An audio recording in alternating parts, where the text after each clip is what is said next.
بسم اللہ الرحمن الرحیم۔ السلام علیکم، کیسے ہیں آپ سب لوگ؟ کمپلیٹ لائف سٹائل میں آپ سب کا ویلکم کہتی ہوں۔ آج میں آپ کو بہت ہی دلچسپ واقعہ سنانے والی ہوں، ویڈیو غور سے دیکھیے گا۔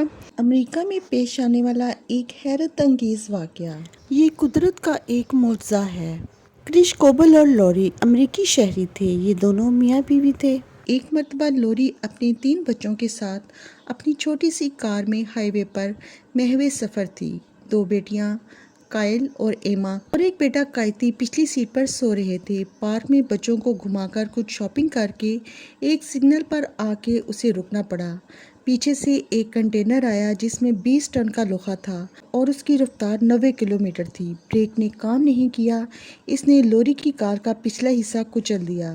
سب شدید زخمی ہو گئے۔ دونوں بچیوں نے تو موقع پر ہی دم توڑ دیا۔ بیٹا بھی چند روز ہاسپٹل میں رہ کر بہنوں کے پاس پہنچ گیا۔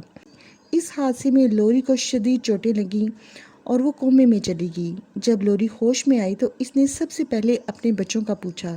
شوہر نے جب بتایا کہ تینوں کا انتقال ہو گیا، اب کیا ہو سکتا تھا؟ دکھیاری ماں خون کے آنسو پی کر رہ گئی۔ کنٹینر کے ڈرائیور ایک ملٹی نیشنل کمپنی کا ملازم تھا۔ اس سے قبل 3 بار حد رفتار کے قوانین توڑ کر گرفتار ہو چکا تھا، لیکن ہر بار کمپنی کے تگڑے وکیل نے اسے بآسانی جیل سے چھڑا لیا۔ اس بار بھی وہ گرفتار تو ہو گیا، لیکن سزا شاید ہی ملتی۔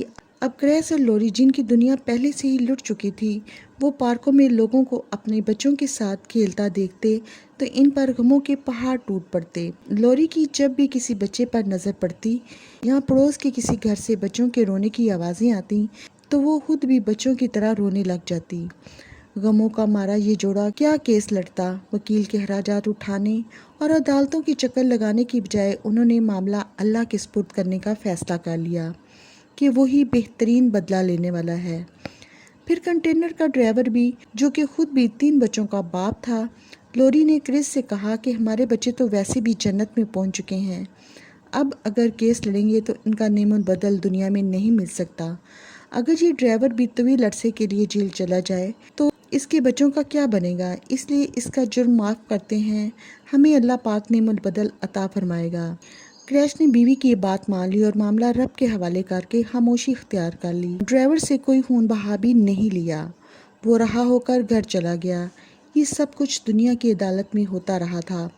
ایک عدالت عرش پر بھی سجی ہوئی تھی جس کا قاضی یہ سب دیکھ رہا تھا۔ اب وہاں سے فیصلہ ہونے کی باری تھی۔ چونکہ حادثے سے لوری بری طرح زخمی ہوئی تھی، اس لیے اس کے دوبارہ ماں بننے کے بظاہر کوئی امکان تو نہیں تھا، لیکن رب جب چاہے تو تمام ظاہری اسباب فیل ہو جاتے ہیں اور اس کی چاہت عملی صورت اختیار کر لیتی ہے۔ ابھی 6 ماہ ہی گزرے تھے کہ لوری کچھ بیمار سی ہو گئی۔ جب میڈیکل چیک اپ کروایا تو معلوم ہوا کہ وہ امید سے ہے اور 3 جڑواں بچوں سے حاملہ ہے، وہ بھی 2 بیٹیاں اور 1 بیٹا۔ جب دینے والا دینا چاہے تو اسباب بھی آسان فرما دیتا ہے۔ چنانچہ 3 ماہ بعد لوری نے نارمل طریقے سے جیک، ایشلی اور ایلی کو جنم دیا۔ نہایت ہی عجیب و غریب بات ہے کہ تینوں بچے اپنے متوفی بہن بھائیوں کی ہو بہو مشابہ تھے۔ ان میں ذرا برابر بھی فرق نہیں تھا۔ دونوں بچیوں کی شکل اپنی فوت شدہ بہنوں سے ملتی تھی، جبکہ بیٹے کی شکل بھی ہو بہو اپنے فوت شدہ بھائی سے ملتی تھی۔ ایسے لگتا تھا جیسے ان بچوں نے دوبارہ جنم لیا ہو۔ صرف شکل و صورت ہی نہیں بلکہ عادات و طوار، انداز و گفتگو، حتیٰ کہ احساسات بھی اپنے بہن بھائیوں جیسے ہی تھے۔ ڈرائیور کو معاف کر کے معاملہ رب کے سپرد کیا تو اس نے پھر سے لوری کے آنگن کو ان خوبصورت پھولوں کی شکل میں بھر دیا۔ اسے اپنے بچوں کا غم بالکل بھلا دیا۔ لوری کا کہنا ہے کہ اسے ایسے لگا کہ اللہ تعالیٰ نے میرے بچوں کی روحیں ان جڑواں بچوں میں رکھ کر انہیں مجھے واپس لوٹا دیا ہو۔ میں اپنے رب کے اس کرم پر بہت خوش ہوں۔ بے شک نیکی ضائع نہیں جاتی۔ صبر کا بدلہ اللہ تعالیٰ دنیا میں ہی عطا فرما دیتا ہے۔ متعدد امریکی نیوز چینلز اور اخبارات اس واقعے کو اس عنوان سے شائع کیا: دائیں جانب زندہ بچے اور بائیں جانب مردہ بچے، اگر کوئی فرق ہو تو بتائیں۔ تو یہ تھی میرے رب کی عدالت، جہاں سے ہمیشہ انصاف ملتا ہے۔ اس کے ساتھ ہی مجھے اجازت دیجیے، اپنا بہت سا خیال رکھیے۔ ملتے ہیں اپنی اگلی ویڈیو میں کسی نئے ٹاپک، کسی نئی ویڈیو کے ساتھ۔ اوکے جی، اللہ حافظ۔